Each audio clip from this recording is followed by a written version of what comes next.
Баршаңызға қайырлы күн достар. Бүгін мен сіздермен қарапайым және дәмді мини чизкейктердің рецептісімен бөлісетін боламын. Видеоны соңына дейін қараңыздар.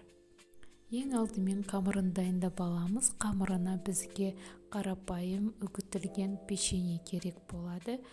Оған какаоны қосамыз. Печеньені мен блендермен үгітіп алдым. Сіздер жай ғана пакетке салып оқтаумен үгітсеңіздер де болады. Какао мен печеньені жақсылап араластырып аламыз.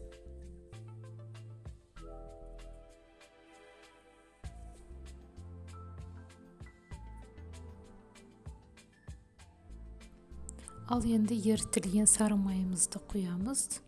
Тағы да жақсылап араластырып аламыз.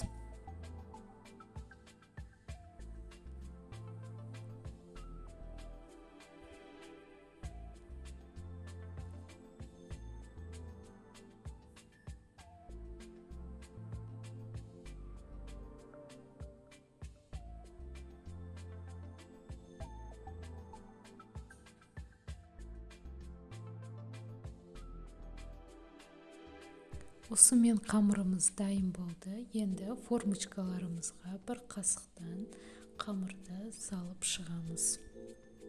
Силиконовый формаларға салсаңыздар да болады. Салған қамырымызды стаканның көмегімен жақсылап тұрып басып шығамыз. Біздің чизкейктің основасы дайын болды.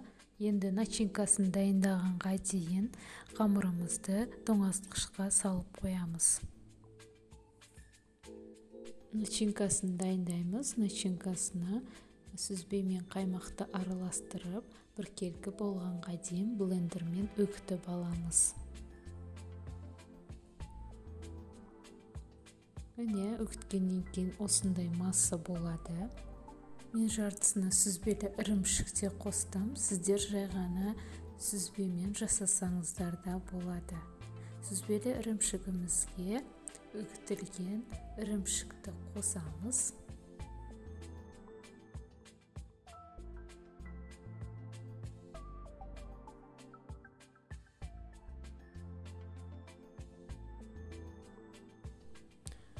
Қант қосамыз.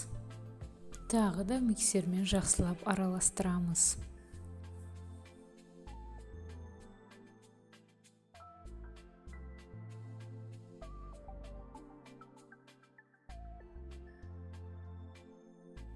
Енді жұмыртқамызды бір-бірден салып, жақсылап араластырып отырамыз.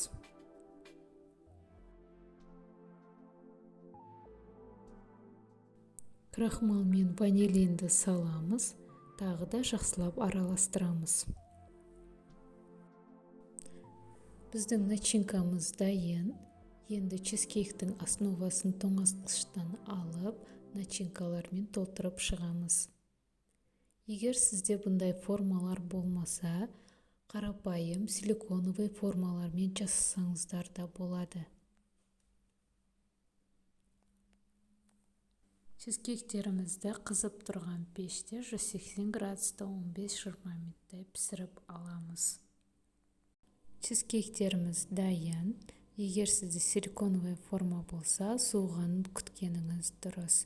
Бетін қалағаныңызша шоколадпен, қант ұнтағы немесе жеміс-жидектермен безендірсеңіз болады. Міндетті түрде дайындап, отбасыларыңызды тәттілермен қуантыңыздар. Видеоны соңына дейін көргендеріңізге рахмет.